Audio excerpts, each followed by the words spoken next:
did Diddy piss off?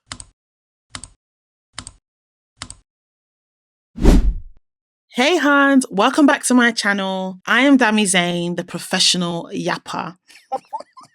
Before I launch into my opinion on this topic, I just want to say a big thanks to everyone that engaged on my previous video. You lot passed the vibe check. The comments were popping. The likes were liking. The subscriber numbers went up. I was not expecting it. I never expected it. My intention for this channel is just a space for me to talk my shit, to relay my lived experiences, share my opinions, open the floor up for people to share their own as well. This is not a dictatorship. If you get to the end of this video or you have any opinions about this particular topic, please like this video. Please treat the comment section like a big group chat, but keep it respectful. Hit that subscribe button. I don't even know where to begin with this topic. There is so much information flying around, and whilst Diddy is currently in jail, a verdict hasn't been made yet. So of course, it's expected that there's a lot of conspiracy theories, there's a lot of opinions flying around. Some people are saying he didn't do it, some people are saying he did it. But at the end of the day, all of it is alleged at this moment in time. And until there's a verdict, you're not gonna catch me saying that he did or did not do, that's for sure. Now, in case you've been living under a rock, I'm gonna give you a very, very quick Cliff Notes version of what's been going on, because it's been some mess. People have been talking about Diddy freak-offs, how abusive Diddy has been to his partners such as Kim Porter, potentially Jennifer Lopez, allegedly. People like Jaguar Wright saying that, you know, Diddy's this monster, he's done this, he's done that, throwing in names like Jay-Z, Beyonce. Back in November 2023, Cassie, his ex-girlfriend, filed a civil lawsuit. And in her lawsuit, she accused Diddy of not only manipulating her and abusing her, but also coercing her into doing things that she didn't want to do, using drugs, aggression, and other manipulative tactics. Diddy outright said, deny, I did not do it, but still paid Cassie off anyway. Fast forward a few months later, a video drops, and in the video, we saw Diddy violently attacking Cassie. Diddy turns around and says, "Okay, you got me. I'm sorry. I'm a changed man. I've turned to God. I'm no longer that guy." Now, I believe that opened a can of worms, because since then, the FBI raided Diddy's home, collected a number of items, including 1,000 bottles of baby oil, and he is now facing an indictment. I don't know how many people have actually read that document. I have. There's some pretty gruesome stuff in this indictment. I'm not even going to lie, but I'm just going to insert a clip so you can hear for yourself what he's actually being accused of. Morning, everyone. My name is Damian Williams, and I'm the U.S. Attorney here in the Southern District of New York. Today, I'm announcing the unsealing of a 3-count indictment, charging Sean Combs with racketeering conspiracy, sex trafficking, interstate transportation for prostitution. The indictment alleges that between at least 2008 and the present, Combs abused, threatened, and coerced victims to fulfill his sexual desires, protect his reputation, and conceal his conduct. As alleged in the indictment, to carry out this conduct, Sean Combs led and participated in a racketeering conspiracy that used the business empire he controlled to carry out criminal activity, including sex trafficking, forced labor, kidnapping, arson, bribery, and the obstruction of justice. Let me say a little bit more about the charges. The indictment alleges that Combs abused and exploited women and other people for years, and in a variety of ways.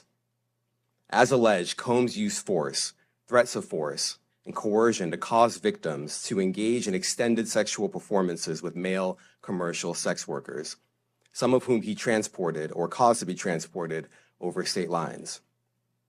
Combs allegedly planned and controlled the sex performances, which he called freak-offs, and he often electronically recorded them.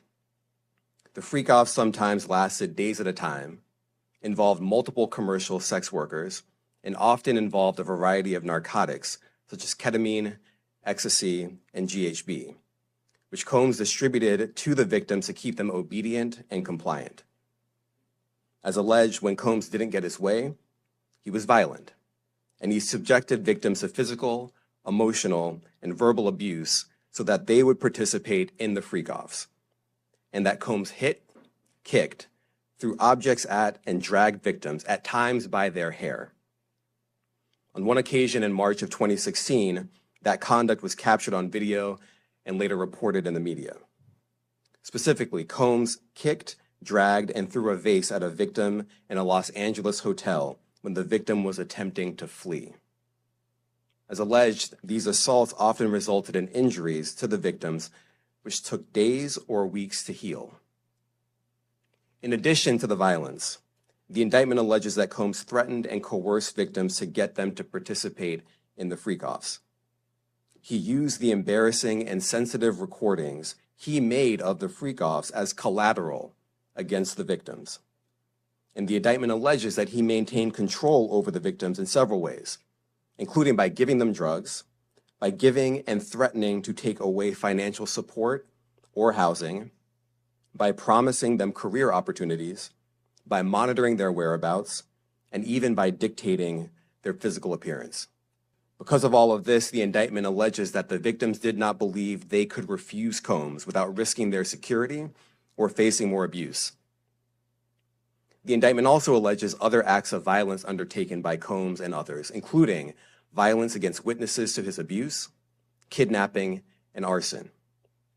The indictment alleges that on more than one occasion, Combs carried or brandished firearms to intimidate and threaten victims and witnesses.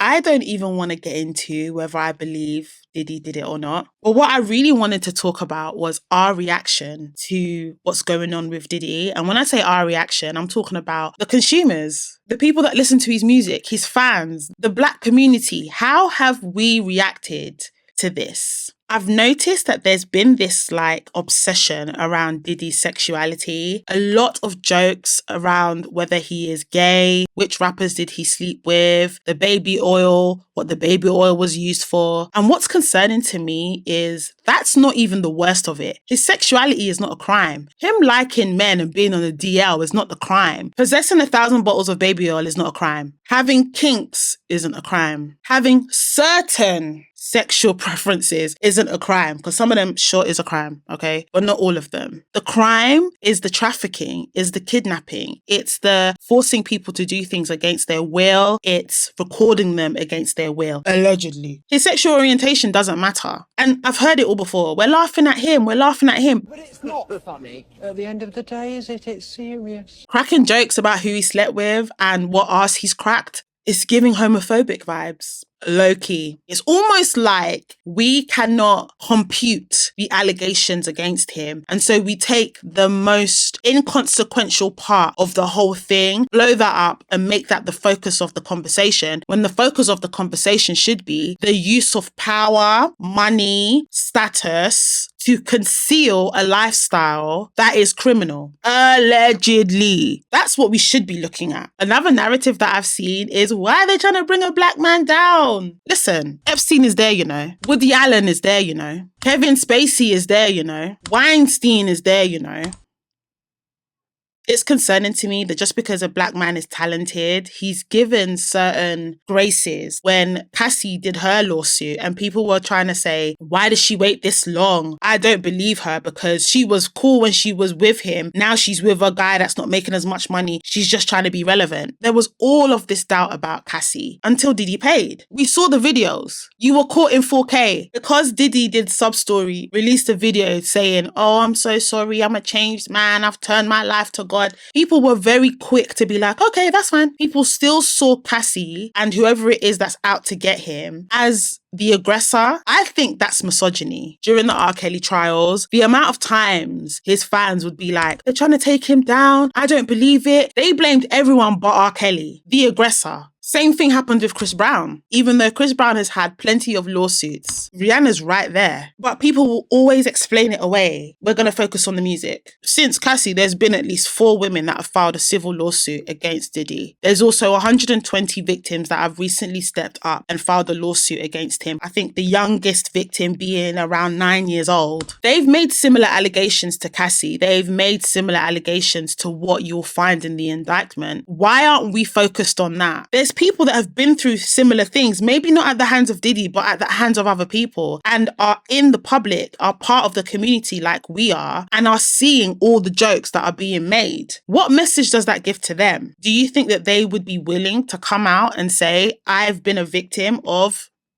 No, I don't know. It doesn't really give I'm going to be supported vibes. It's insensitive. Since this indictment, I have seen so many conspiracy theories. Wow. I went down a rabbit hole. There's all this stuff about satanic rituals, people being sacrificed, children being sacrificed, how Hollywood is just this place where all this demonic and devilish things are going on. And it's very scary. Jaguar Wright has been mouthing off. Someone on Twitter called her the real Lady Whistledown, and I actually screamed. Because she knows everything and she knows the details. And I'm sitting here thinking, Jaguar, how you know that? Was you there?